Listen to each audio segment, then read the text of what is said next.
ओम शांति। पुस्तक पठन श्रीमद्भगवत गीता रहस्य। लेखक ब्रह्मा कुमार सुधांशु शेखर मिश्र। प्रथम अध्याय।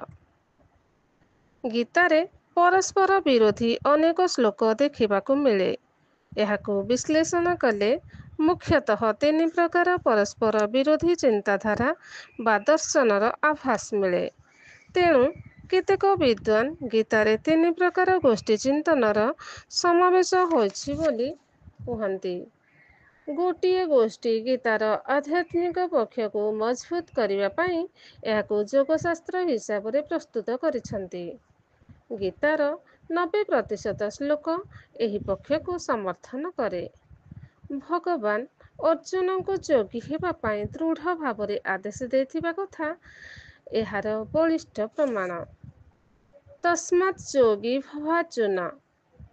अन्य पक्ष शास्त्र और शस्त्रर समन्वय करी क्षत्रिय धर्म अनुसार अर्जुन पाई युद्ध कर्तव्य कर्म हेतु करणीय बोली कुहନ୍ତି। तस्मादुत्तिष्ठ कौन्तेय युद्धाय कृत निश्चयः। शास्त्र रे आध्यात्मिक चिंताधारा थाए, किंतु आध्यात्मिकतारे शास्त्रीय विधि निषेधर आवश्यकता न थाए। शास्त्र प्रचलित बा पारंपरिक विधि निषेध को समर्थन करे। यह देशाचार मूलक। समयक्रमे एहार परिवर्तन हुए, किंतु आध्यात्मिक ग्रंथ सर्वदेशीय, सबु कालरे समस्तଙ୍କ ପାଇଁ प्रযোज्य। परवर्ती समय रे शास्त्रीय ग्रंथ प्रणेता मानक हस्तक्षेप फଳରେ सेमानक चिंताधारा रे किछि श्लोक गीतारे प्रक्षेपित होइथिबा विश्वास करा जाए। तृतीय पक्ष एही दुई पक्षर समर्थन करी जोग ओ युद्धर समन्वय करिसंती। माम अनुस्वर युद्धस्य। एकादि क्रमे परमात्मा सहित मन बुद्धि को एकाग्र करी ईश्वरीय महावाक्य को अनुसरण पूर्वक किपरि जणे हिंसा उद्रेककारी युद्धरे प्रवृत्त होई परिबो। जोग ओ युद्ध उभय परस्पर विरोधी। जोग मानवर मनोविकार समूह को समूले नष्ट करी मनरे एक अनिर्वचनीय प्रशांति आनिदिए। एभଳି जोगर अधिकारी व्यक्ति किपरि भावरे रक्त रंजित हिंस्रक युद्धरे अस्त्र उत्तोलन करिब। एहिपरि परस्पर विरोधी कथारू जଣା पड़े जे समयक्रमे विभिन्न चिंताधारा बा मतावलंबी व्यक्ति मानक द्वारा विभिन्न श्लोक गीतारे संयोजित करा जायछि। जेउ महाभारतर अंशविशेष बोली गीता को मान्यता दिया जायछि, तार ऐतिहासिक सत्यता उपरे अनेक विद्वान संदेह प्रकट करिसंती। मुसलमान एवं इंग्रेज शासन समय रे आमर धर्म और संस्कृति को विकृत करिवा पाई तत्कालीन उपलब्ध पुराण शास्त्रादि रे विभिन्न संशय उत्पन्नकारी श्लोक गुड़ी को प्रक्षेप करा जायथिबार संभावना को एड़ाई दिया जाय न पारे। इतिहास एहार साक्षी जे कौनसी देश पराधीन हेले विजेता शासक तार देशर धर्म तथा संस्कृतिर प्रचलन अधिकृत देशरे कराए। प्रचलित धर्म और संस्कृति प्रति लोकंक मनरे किपरि संदेह और घृणा सृष्टि हेबो सेथिपाई से प्राणमूर्छा उद्यम करे। वर्तमान मध्य संवादपत्र मानकरू जणा जाए जे मुसलमान और ख्रिस्टियन धर्मजाजक माने आदिवासी हरिजन और वनवासी मानक मनरे सेमानक मूल धार्मिक आस्था और संस्कृति प्रति घृणा सृष्टि कराई सेमानकु परिशेष रे निज निज धर्म रे दीक्षित कराउछंती। संप्रति स्वाधीन भारत वर्ष रे जदि यह संभव तेबे जेतेबेले सेही धर्मर सार्वभौम शासन चलीथिला सेतेबेले आमर पुराण पुस्तक जे सेमानक आक्रमणर स्पर्शरू रक्षा पाइथिबो ए कथा कल्पना मध्य करा जाय न पारे। प्राचीन कालरे आम देशरे ऐतिहासिक घटनावली को लिखित भावरे संरक्षित करने प्रवृत्ति नथिला। जनश्रुति आधार रे प्राचीन कथा सबु गोटिए पीढ़ी अन्य पीढ़ी को ସଞ୍ଚାଳିତ ହୋଇଥିଲା।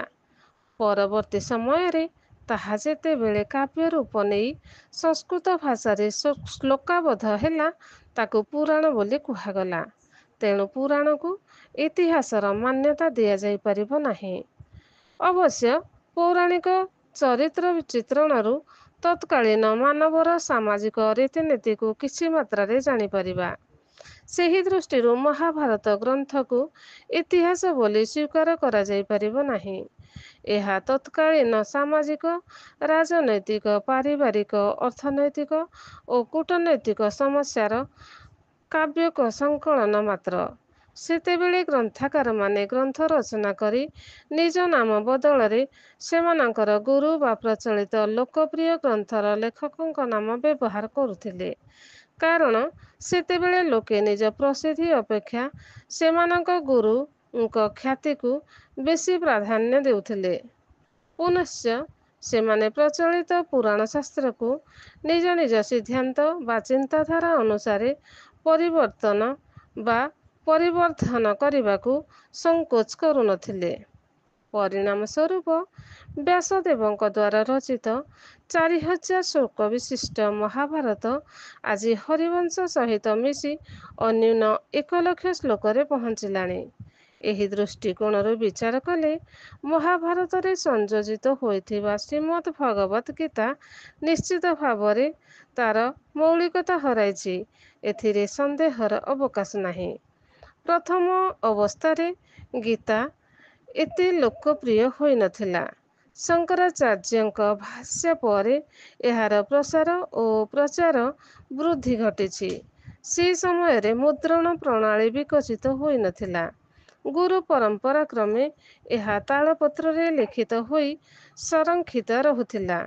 ତେଣୁ ମହାଭାରତ ବା ଗୀତାରେ ବିଭିନ୍ନ ସମୟରେ ବିଭିନ୍ନ ବ୍ୟକ୍ତିଙ୍କ ଦ୍ୱାରା ବିଭିନ୍ନ ଶ୍ଲୋକର ଉଚ୍ଛେଦ ବା ସଂଯୋଗ ହୋଇନଥିବ ବୋଲି କିଏ କହିବ? ମହାଭାରତ ତଥା ଗୀତାର ଲେଖକ ହିସାବରେ ବେଦବ୍ୟାସଙ୍କୁ ମାନ୍ୟତା ମିଳିଆସିଛି। କିନ୍ତୁ ବ୍ୟାସଙ୍କୁ କୌଣସି ବ୍ୟକ୍ତି ହିସାବରେ ଅନେକ ବିଦ୍ୱାନ ସ୍ୱୀକାର କରନ୍ତି ନାହିଁ। ସେମାନେ ବ୍ୟାସଙ୍କୁ ଏକ ଉପାଧି ହିସାବରେ ଗ୍ରହଣ କରିଛନ୍ତି। ସେମାନଙ୍କ ମତରେ ବାଦନାରାୟଣ ବ୍ୟାସ ଓ କୃଷ୍ଣଦ୍ୱୈପାୟନ ବେଦବ୍ୟାସ ଏକ ନୁହନ୍ତି। ସେମାନେ ସମକାଳୀନ ମଧ୍ୟ ନୁହନ୍ତି। ବିଭିନ୍ନ କଥାବସ୍ତୁର ସଂକଳନକର୍ତ୍ତାଙ୍କୁ ମଧ୍ୟ ବ୍ୟାସ କୁହାଯାଏ। ତେଣୁ ପ୍ରଚଳିତ ଗୀତାର ଲେଖକ କେଉଁ ବ୍ୟାସ କହିବା ବଡ଼ ଦୁଷ୍କର। ବାଲଗଙ୍ଗାଧର ତିଳକଙ୍କ ମତରେ ବର୍ତ୍ତମାନ ଉପଲବ୍ଧ ଗୀତାର ମୌଳିକ ସିଦ୍ଧାନ୍ତ ବାଦରାୟଣ ବ୍ୟାସଙ୍କ ପୂର୍ବରୁ ମଧ୍ୟ ପ୍ରଚଳିତ ଥିଲା। କ୍ରମଶଃ ଓମ୍ ଶାନ୍ତି।